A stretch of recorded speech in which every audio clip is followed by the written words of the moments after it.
Kabarole District is endowed with a wide range of surface and groundwater sources.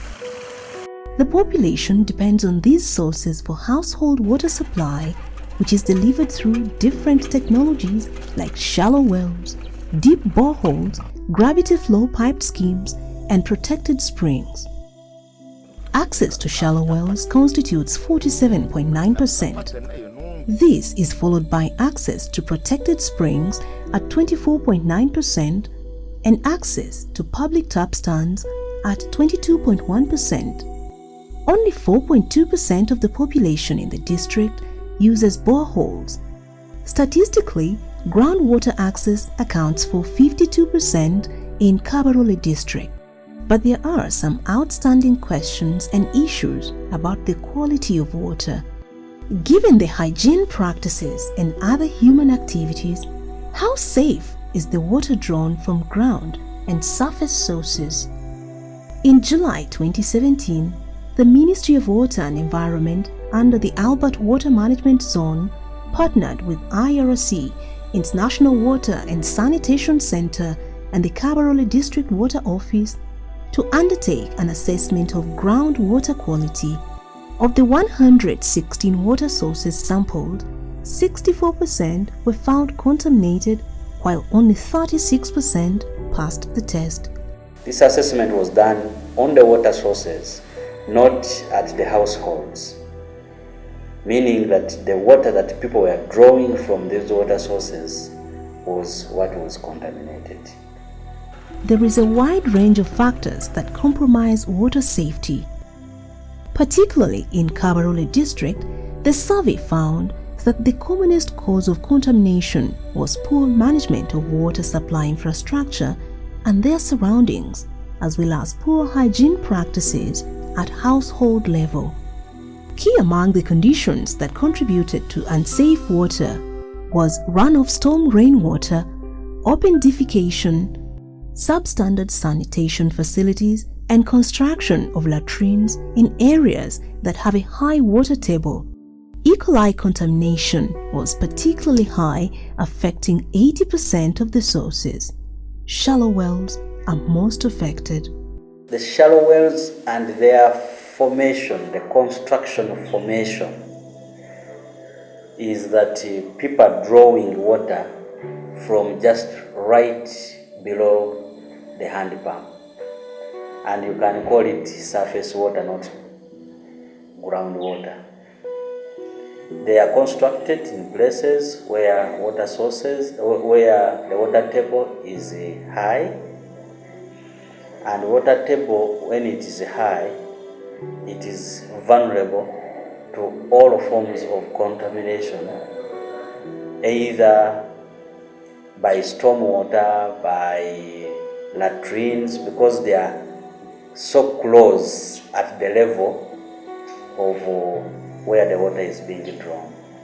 To address the challenge of water safety, IRC Uganda organized a training workshop for district and sub-county technical staff to introduce and promote water safety planning as an approach to control water source contamination.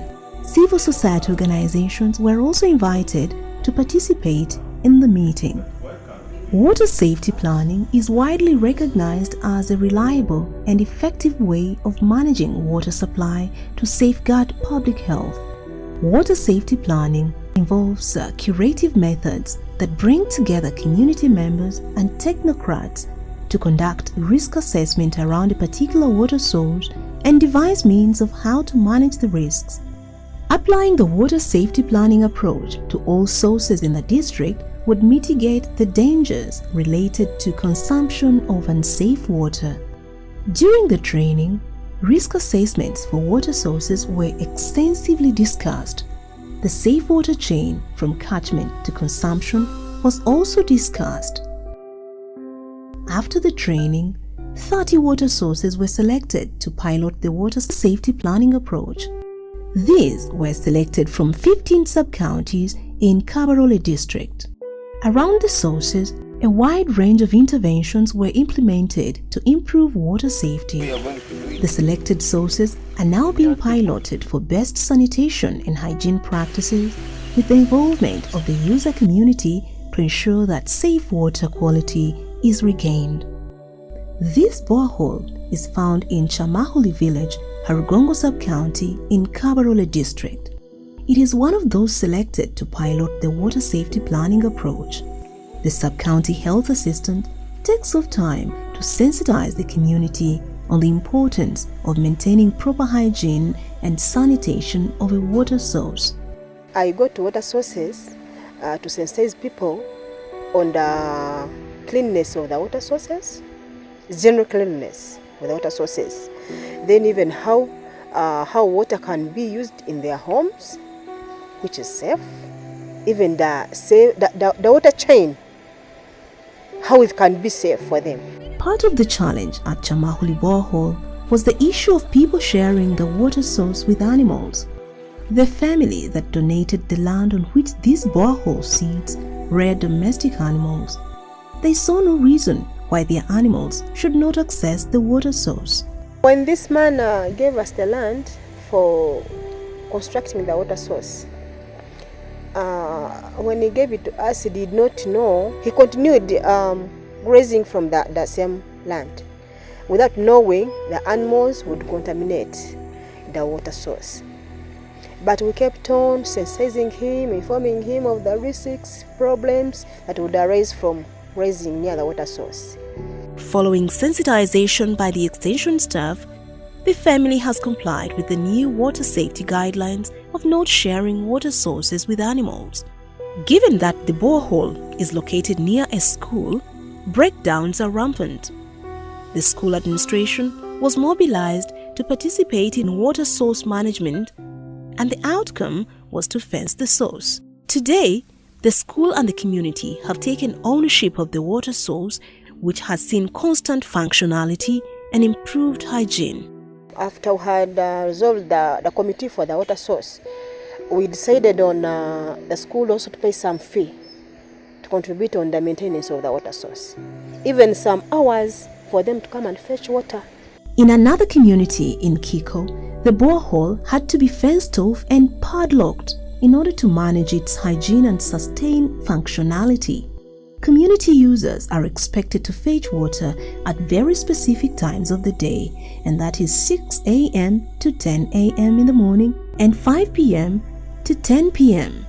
The rest of the day, there is no access to the water source. Godfrey Musabe is a community member and explains why they took the decision to schedule the water. It was accessible to everybody, but due to rule and regulation which came in and some hinders which were happening, such as you could find someone could pump this borehole up to the extent to destroy it. Someone who finds the well is closed, he needs to destroy it. So they decided to put regulation. So in order someone to be committed to use this water, he should at least pay. If he is a beneficiary, 2,000, non-beneficiary 200. And those who you see that they are coming and being outside, they are the ones who are non-beneficiaries. For Asaba Sadrak, the health assistant in Rutete sub-county, the challenge of water contamination is attributable to technology choices for shallow wells. He says there is need to improve on the covers which are used when making repairs, saying that splashing water easily gets back into the water source. Raising of this sanitary cover to a level which is above the water splashes will reduce the water contamination within the sanitary chamber for inspection. As the efforts towards attaining a general clean environment around the water source gears up, energies are being shifted to household hygiene and sanitation. Extension workers are now sensitizing people on the importance of maintaining sanitation and hygiene at home and how that relates to water safety. The construction of standard latrines to end open defecation is taking center stage. In Kijura Town Council, a campaign was launched in June 2018 to urge leaders to improve sanitation at their households and thus show a good example to their constituents.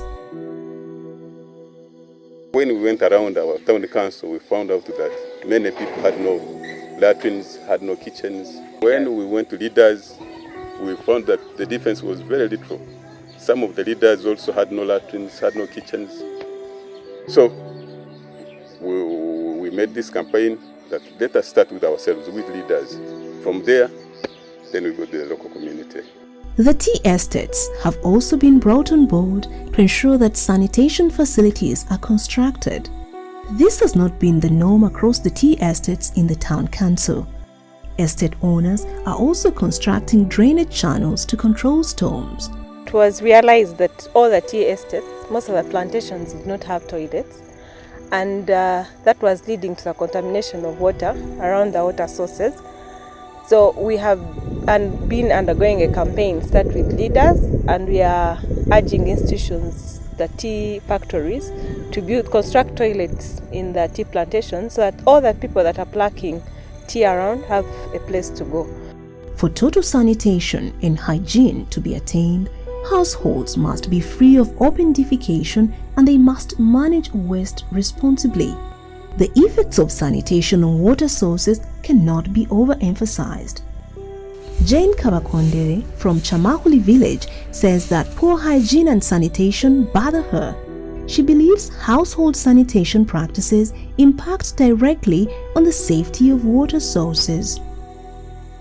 Kandi amaka agandi kuba gataba mayonjo nyono bunkuba muyonjo uburwaire busobora kwija mu maka omu butuhika hitwena nubuletu ensohera nuburaba mu miyaga cyokubaire kirungi nokubaire ningonza itwena amaka gona tubabe 10 twecuma mu maka gaitu nuko burwaire baraija buturabeho bureke kutuhikaho bukatalibaniza runki bukatwita hate nabaningonza abantu bona tubebe 10 tube bayonjo. Jane Kabakondere is a sanitation and hygiene role model in her village. The fact that communities are beginning to appreciate good hygiene and sanitation practices, change is being realized. Water safety has now improved, going by the findings from a follow-up on the water sources that piloted water safety planning. We have done the follow-up test, and the results are the ones that I was disseminating to the people today. There is improvement, a great improvement indeed, and we expect that those ones which are not yet to zero, because we expect 0 coliforms, that is the standard for drinking water. So those ones who are not yet there, but at least we are seeing they are on the road to getting there. So we shall keep on. This activity is going to be continuous.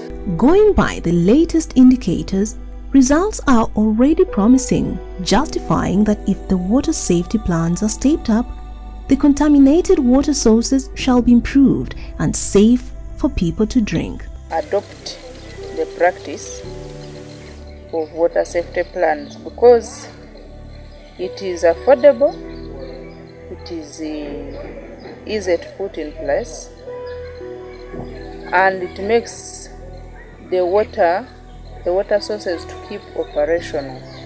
It is very good. It is a good practice which I want all other people to adopt. What remains is for the Kabarole District local government to devise means of scaling up water safety planning to other water sources. The water safety planning approach has the potential to reduce contamination and improve water quality.